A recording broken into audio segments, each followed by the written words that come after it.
अपनी अद्भुत लीलाएं दिखाते श्री राम 5 वर्ष के हुए। महाराज दशरथ को उनकी शिक्षा दीक्षा की चिंता हुई और एक दिन उन्होंने कुल गुरु महर्षि वशिष्ठ को बुलवाया।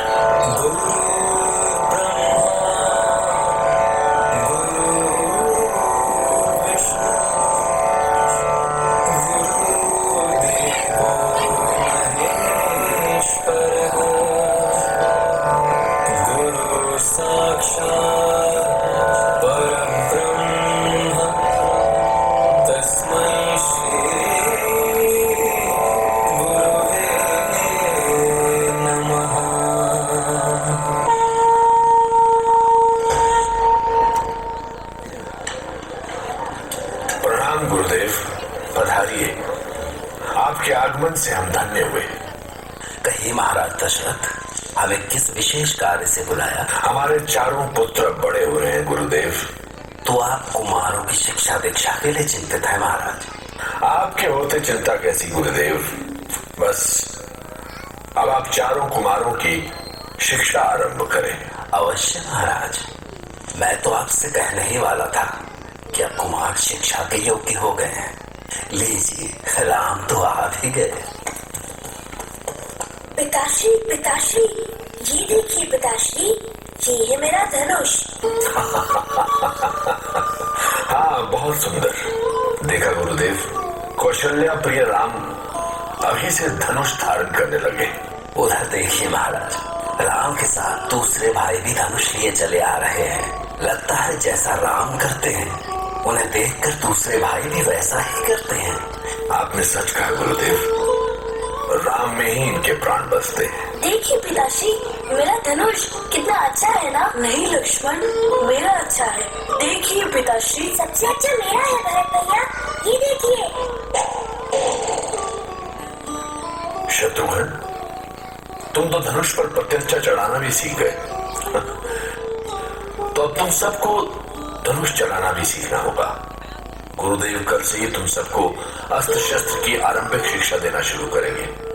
आओ चारों भाई, गुरुदेव का आशीर्वाद लो। प्रणाम गुरुदेव। जय हो, जय हो, तुम सबों की जय हो। अब हम कल से तुम चारों को शिक्षा देना आरंभ करेंगे। अवश्य गुरुदेव। और तब अपने आश्रम में गुरु वशिष्ठ ने चारों बालकों को शिक्षा देनी आरंभ की। चारों बालक एक से बढ़कर एक थे, पर उनमें राम सबसे अनोखे थे, सबसे अलग। खड्ग चलाए, बाण चढ़ाए, और करे गुरुवंदन। धर्म युद्ध ज्ञान सब पाए,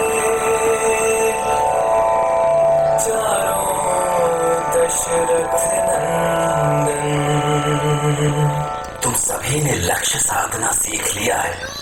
अब तुम चारों को ये बताना है कि किसका कौन सा लक्ष्य है।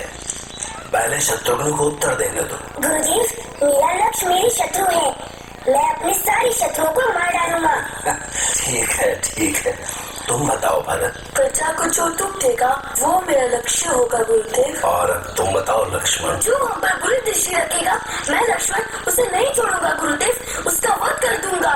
ऐसे बहुत क्रोधी हो तुम लक्ष्मण, इतना क्रोध ठीक नहीं होता।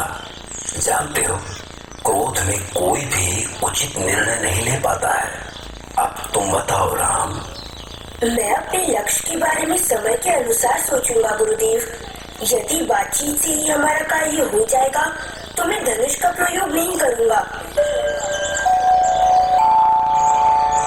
हाँ, ये तो ठीक है, पर यदि तुम राजा बनोगे तो? प्रजा की भलाई के लिए मुझे जो भी करना होगा करूंगा गुरुदेव।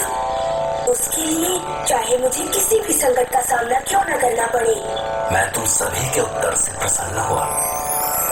अयोध्या कुमारों ने अपनी योग्यता के कारण कम समय में ही अपनी आरंभिक शिक्षा पूरी कर ली। महाराज दशरथ अपने पुत्रों की अद्भुत कला कौशल से बहुत खुश हुए। माताओं ने गुरु के आश्रम से लौटे पुत्रों की आरती उतारी।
परंतु अभी कुमारों ने गुरु की शिक्षा विद्या का ठीक से अभ्यास भी नहीं किया था कि एक विचित्र घटना हुई। महाराज गांधी के पुत्र महान तपस्वी धर्म के रक्षक महर्षि विश्वामित्र पधार रहे हैं।